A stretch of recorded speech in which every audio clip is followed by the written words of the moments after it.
Hey everybody, and welcome to the Awe series. We are bringing you wellbeing conversations, and I have an amazing human here with me today, Tali Brash, who I met, we were just discussing about 5 years ago. And I wanted to share with you my memory because I was actually in a remote Indigenous community. This is my second, I'm in a remote Indigenous community right now. And that was my first ever remote community in Southeast Arnhem Land. And I was teaching out there, and Tully put an offering out for people to join a 5-day challenge. And I joined it. And it was amazing. I every day had to make a 3-minute video, and I had to allow a character to come through me that wanted to voice some things, or I just remember being so lit up by that experience, and just the connections with the people, and watching everybody's videos and having people actually tune into my videos. And yeah, I'd love for you to just introduce yourself, Tully, and tell everybody about that as well. What was that? Where did that come from? Well, firstly, thank you so much for having me on. I feel really honored that you asked, and I'm just really excited to chat with you, because I also can't believe it's been 5 years since that challenge. But I'm Tully. I am a mindset and creativity coach. I'm a founder of The Voices Of, which is a creative mindset framework to help you come to peace with the voices in your head.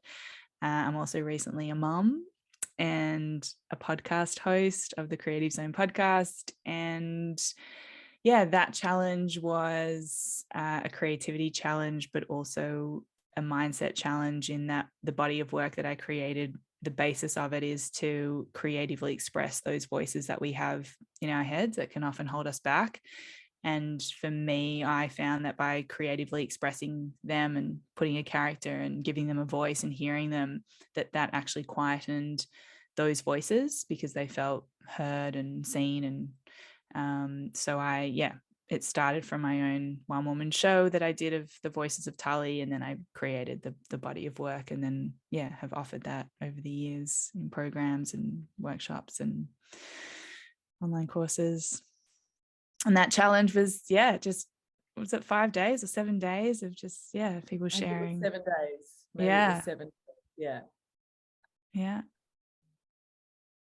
Amazing. And so congratulations on becoming a mum. Thank you. And I can see, I've been watching you over those 5 years, and just seeing, what's been going on for you. And I just love to hear about that journey of this whole new journey, because obviously that was a time when you didn't have a baby, and this is what happens in life. Things evolve and they transform, and new people show up, new little humans show up. I'd love to hear a little bit about what that journey's been like. Yeah.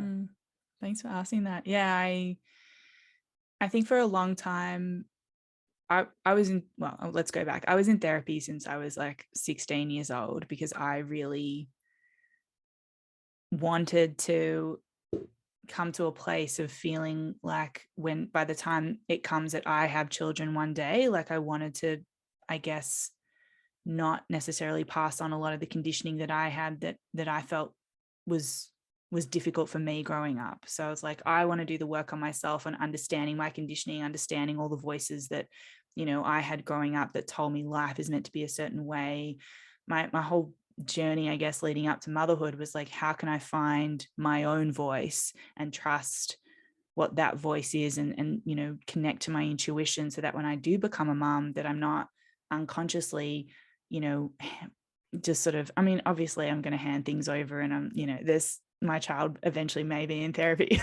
It's probably inevitable, but on some level, there's no perfection. But I think I wanted to be conscious of how I was as a parent, and to show up as a present, grounded, creative mum, and to take responsibility in doing the work on myself. And so yeah, I guess I worked really hard and did a lot of self-development and a lot of work, so that when I got to it, yeah, I feel like if it was me a few years ago, if I would have become a mum a few years ago, I would have been overwhelmed, anxious, potentially depressed. Like, I have a history of, those things showing up in my mental health. So thank God, I'm so grateful for, God's timing and divine timing of when I did become a mum, because it has been the most joyful, beautiful experience. I had a home birth, which I just,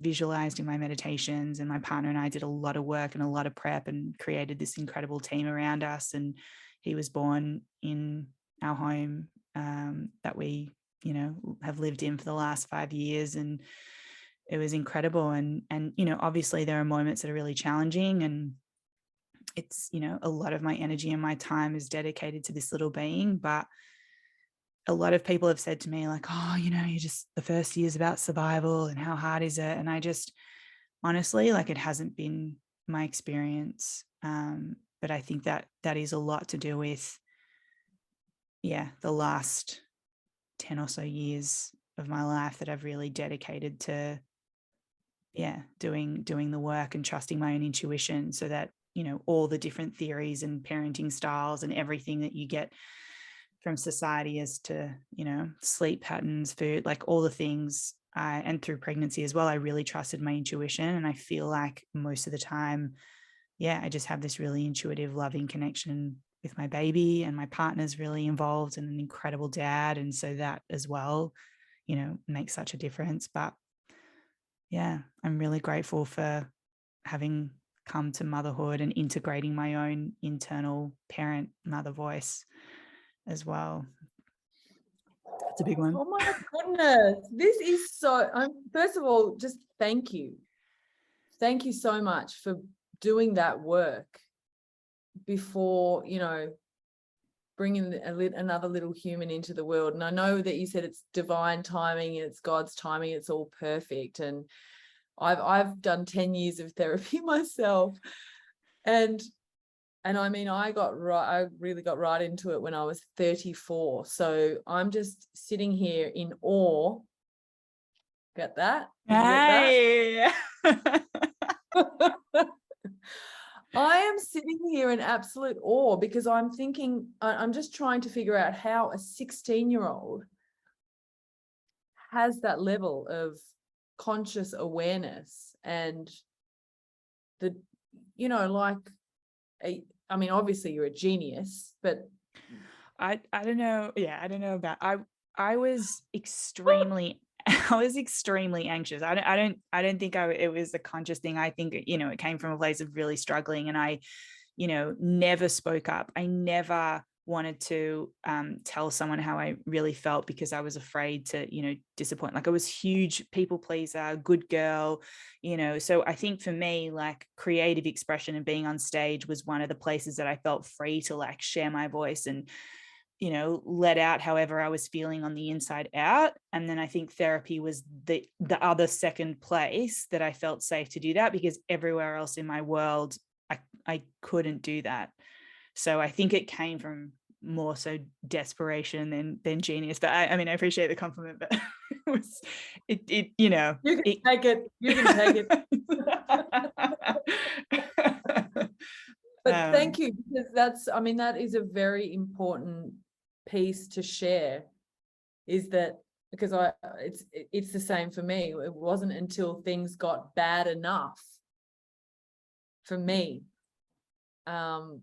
with the direction that my own life was heading, the drinking and the partying and the, all these things, just it still wasn't enough to suppress and push down the internal challenges, and like you said, the voices inside the head, and the confusion, the self-doubt and self-loathing, and the disconnection from self. And so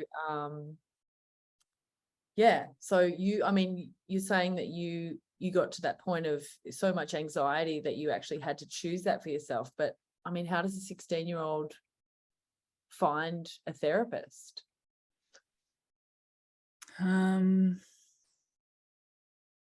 had a lot of girlfriends. Wow, going way back. Because I'm 34 now, so it's like it's a long time ago. I thought you were 26. No, I realized I said 10 years. No, but like it's more. Maths, look, wasn't my forte. I'm 34. I had a lot of girlfriends in school who really struggled with their mental health and had eating disorders and went through really dark times. So I think from there it was starting to be a little bit more common to like go to a school counselor, or like there was no language back then of mental health.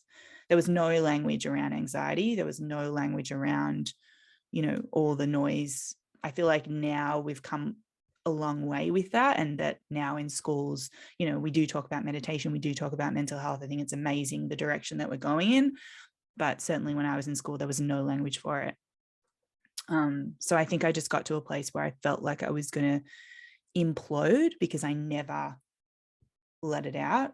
And so, it was, maybe it started with a school counselor, and then it was, the rabbis. I grew up in a Jewish community, so there was also a lot of conditioning from my background that I have worked to let go of. But I think it was like the local rabbi's wife is a psychologist. Went to see her. Okay. And you were supported and encouraged to do that, obviously. Yes, my mum is an organizational psychologist. So I didn't know I didn't understand what that meant for a long time or what she did. And it's a very different type of psychology to sort of one-on-one counseling type of psychology. But I knew, I'd heard of what a psychologist is because my mom was a psychologist. Yeah. That's amazing. Thank you so much for sharing all of that. And Right. It sounds like an awesome journey, and you've then gone on to develop your own body of work. And I always think about it like this. It's like when we do the work, I understand that we do the work because we want to, at some point, we're doing the work for ourselves, for our own mental health and our own well-being and our own lives and our own relationships and all those sorts of things. And there's also a point where we turn and we're like, I actually get to do something with this creation and support other people. And I agree with you about schools, that we are moving in the right direction, and well-being has become a bigger focus for sure. And I'm also present to the fact that there's still a lot of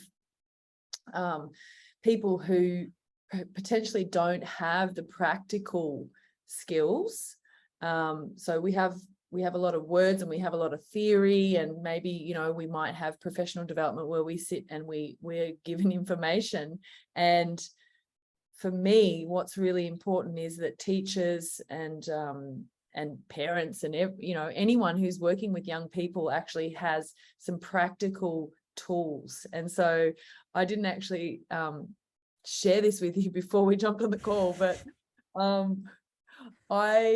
I wanted to share one very tiny practical tool that I do with anyone that I work with, and it's around opening, and just allowing the voice, allowing the connection with, the breath and the voice. And so I pick a card, and I'm going to read what's on the card, and then what I'd love to invite you to do is just share what that makes you think of right now in this moment. Love it. And then, if you would be up for it, I'd love for you to, because you're talking about the voices of Tali and, some other, I'm sure there's some other great things. I saw you doing some mindfulness for parents, and is it mindfulness or meditation? Yeah, so since becoming a mom, I don't have as much time as I used to do my 1 hour meditations in the morning. So I've coined this term creative meditation, which is about finding ways throughout your day to get into a present and meditative state. And so whether that's cooking or doing your washing or just having a dance in the kitchen, or, you know, just getting present with what you're doing as a mom, that's been sort of a practice for me that I feel like has made such a difference to my journey of motherhood, that meditation doesn't have to look like sitting down for 20 minutes and closing your eyes. It can be whatever you need it to be in the day, but can you get present with the thing that you're doing and bring creativity to it? So putting on a song and having a sing, or having a dance, or writing, journaling, drawing, moving. Yeah. Yes, bring all the creative feels to life. I'm all about that as well. Yes. And so my practical activity is the one that I described, and I would love for you to also, you know, offer. So I'm going to invite you to do my practical activity, and then maybe you could come up with a practical activity that you could invite me to do, or that you could demonstrate to anybody who's watching as something that they might potentially be able to take on with us as they're watching, or perhaps after, or with their children, or something like that. I just saw an amazing video of you dancing with your little one sitting in the seat, and I was chair. like, the best. Yeah, we have our daily dances. Yeah, and what a wonderful demonstration of just pure joy, you know, and presence and fun. So I've pulled the card, and the card says mirror reflection. Mirror reflection. So what is that, you know, when you hear those two words right now in this very, very moment?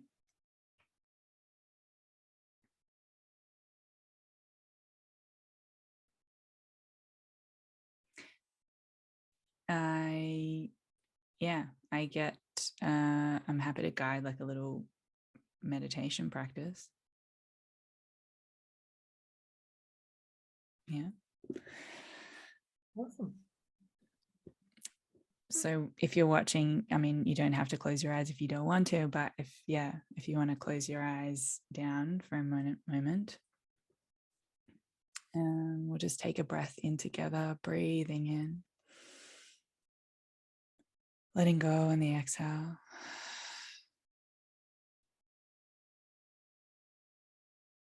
And just take a moment to arrive where you are in your body.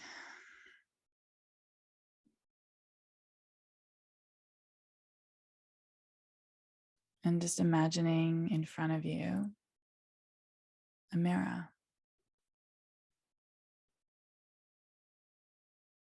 A mirror that reflects a loving, kind, and wise energy. And it's a magic mirror, because this mirror isn't reflecting you as you are right now. This mirror is reflecting a future, older version of yourself.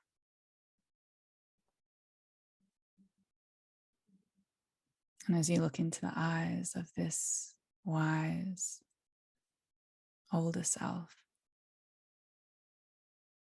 you just feel your heart open with gratitude that they're here. And you have this feeling like perhaps they have a message for you. So just take a breath and listen and see if there was something that they had to say to you right now, something that you really needed to know. What would that be?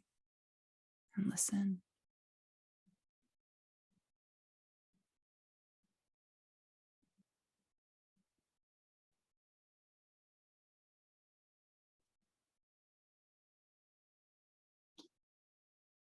Take a breath in through your nose, giving thanks for anything you saw or heard, or if you didn't, that's okay as well. And just thanking this reflection, this magic mirror, and watching as the image dissolves and slowly coming back into your body, into the here and now. Taking a deep breath in through your nose.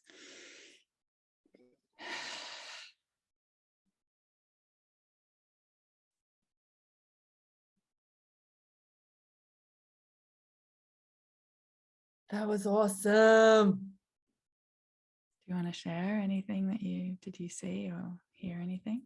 Yeah, so two things. The first thing was I wrote down some potential questions that I might ask you in this call, and one of them was, this is so cool. If you could give one message to yourself as a mother and to all other mothers out there from that wise character, what would it be? So that was the question that I wrote down here, which is, I'm just, as I'm breathing in and doing the meditation, I'm like, oh my goodness, there is a God. And I actually got a message, which is, so my partner is moving out to Australia. We met each other 2 years ago online, and we've been having this interesting journey with all the border closures and everything that's been going on. And I've been somebody who has pretty much sabotaged every relationship I've ever had. And I've tried to sabotage this relationship as well, many times.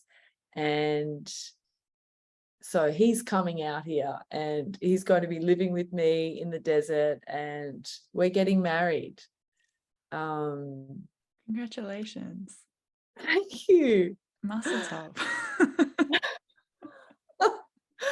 And I am very afraid, I'm thrilled because I'm creating it all, right? We're all creating our own lives. And there's obviously fear comes up and anxiety comes up, and this has happened for me many, many times where I've met somebody and fallen in love, and it hasn't worked out because of whatever the reason. And my message in the mirror, yes, from the older version of myself, was that marrying Jonis is the best thing. She said, is the best decision you ever made in your entire life.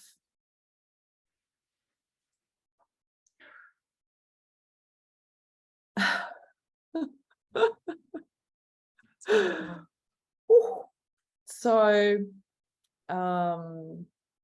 there you go. I got very emotional when I got that message, and it's just incredibly reassuring, because it's not only the voices inside our own head that we deal with in life.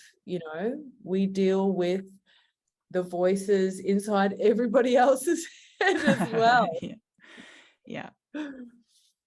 In our relationship. I love that you had that experience as well. And I think that's where, when I sitting here and just reflecting now and going back with you now, I'm also realizing that, the voices of Body of Work was very much about the societal voices, the fear, the saboteur, like everything that you're describing, like that was very much, up until the last few years. And then the more recent few years for me have been like, okay, well, if all those voices weren't in the driver's seat, how do I live my life from Tali and to connect with this voice that is, like a loving, kind voice, and that intuitive voice, and, whether that's God or source or universe or intuition, like it's different for different people. But for me, I think now what I'm also really passionate and moving back into offering, this new work that I'm offering, is around how do we firstly distinguish between the ego and the fear and that intuition and that voice, and how do we live our lives being guided, and not only hearing the guidance of that voice, but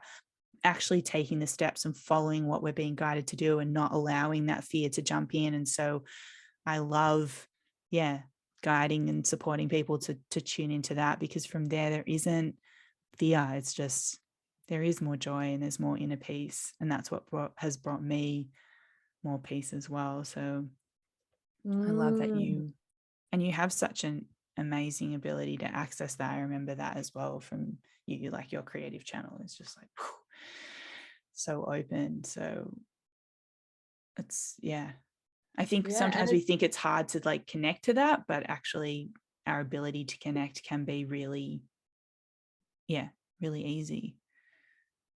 Well, it can be instantaneous. Yeah. You did it. You went. I mean, and you did it, because I mean, I held up the mirror reflection, and your creativity took that to there. Your creativity went, okay, I'm gonna there, and you connected it to, you know, and that's what's emerged in this moment. And it's perfect. Thank you so much for doing that. Like, woo! So welcome. Best decision I ever made. And now I'm getting really excited, because so I'm actually creating a course, which is all around, it's called I Am. And yes. I just got goosebumps. And I've actually created a team of people to journey through this course with me while I'm building out the course. And that little activity that you just did then, I'm like, oh my goodness, I would so love to invite you in to just to do that, you know. And I totally get that is where it's at. Like, I feel like there are different phases of the journey. It's like when and everyone's at their own phase, their own unique place within their own journey in this lifetime. So it's not right, it's not wrong, it's not good, it's not bad. And that, you know, that there are people out there that are doing these creative things. And I think that's what it is, because we have that when we're young. We have that, we're born with that. Yes. And then, as Sir Ken Robinson says, it gets educated out of us. And I beg to differ, because in my classroom, you know, I'm all about that. You would be the best teacher. Like, we just I'm like, are you going to create like an online program or course for kids as well, that like every kid in the world can access? Because I'm like, every kid needs to be in your classroom. I'm just putting that out there. Thank you. Maybe this can just be a course. So my whole thing with the course was that I want the teachers, and I want the adults to come in, you know, the adults. Yes. I want the adults in, and then the adults can give the course to the kids. I've done a lot of online stuff with kids, and they're just the best. Yeah. Like, when you talk about source and God and stuff, you know, I'm like, they are the closest thing. Children are the closest thing to it.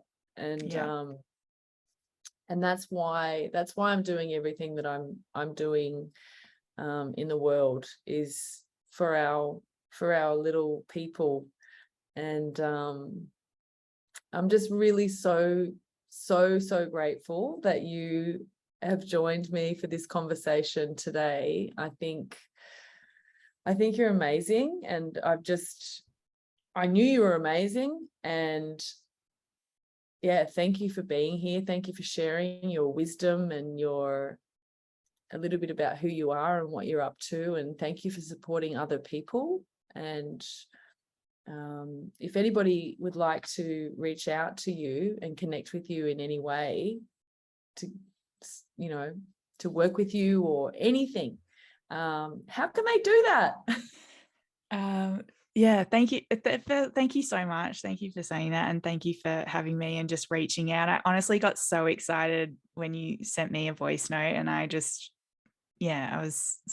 also loved watching your journey, and I love what you're doing in the world and the impact that you're having on kids. I'm excited to hear more and see your course unfold as well, because I just think this is so important, and especially if we can reach kids when they're young and help them to, maintain their creative connection and maintain their connection to their voice and their intuition, and not allow societal voices. I'm super passionate about that. So I'm thank you for what you're doing as well, for having me on today. And yeah, please feel free to reach out. I'm on social. So I'm on Instagram at Tali Brash. You can go to my website, talibrash.com, and see my offerings there. I also do one-on-one coaching. And yeah, please feel free to reach out, send me a DM on Instagram, say hi. And yeah, we'd love to hear from you. Amazing. And I have to tell you that there's been a bit of freezing action going on with the camera. Okay, it's been pretty good on my end, so hopefully it's probably my connection. So, and because I'm the one recording, I'm just fearful that there's going to be some times where you are frozen, but I can still hear your voice. Okay. Well, if we need to do a take 2, I'm also. So that means that you're not okay with the frozen poses? Oh, good. What I'd love to finish with is something that I got from a mentor ages ago, but he got us to do this thing that's called a joy alarm. And so I set it in my phone, and every few hours throughout the day, the joy alarm would go off. And the way that I interpreted the joy alarm was that I would imagine my favorite song playing in my head, and I would just dance to it for like 15 seconds. So I know it's late in Melbourne, and I know you're a mum and it's probably time for you to go to bed, but would you just, on the way out of this call, would you do a joy alarm with me? Totally. I mean, does that mean we have a dance together? Are you going to put a song on, or are we imagining the song? We're just going to imagine it. Okay. Hey, I'm all about an improv. Love an improv. Love a dance. But what song would you imagine? What song are you going to imagine? The first song that came to mind is "Do You Remember?" Da-na-na-na, September. I like it. That's yeah. Thank you, because I haven't got one, so I'm going to go with that one too. Do you remember? Oh no, I'm thinking of when we fell in love.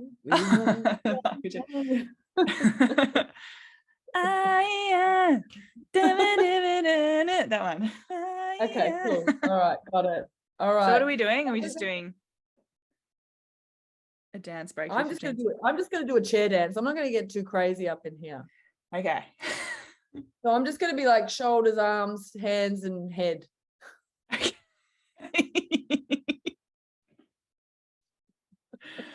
All right. No knees and toes. None of those knees and toes today. Okay, just from the waist.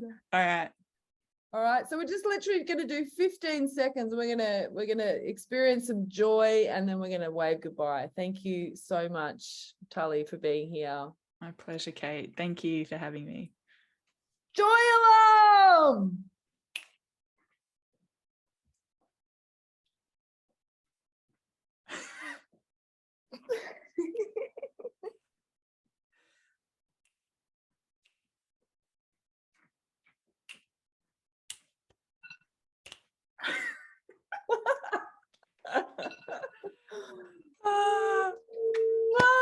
So much love. Thank you so much.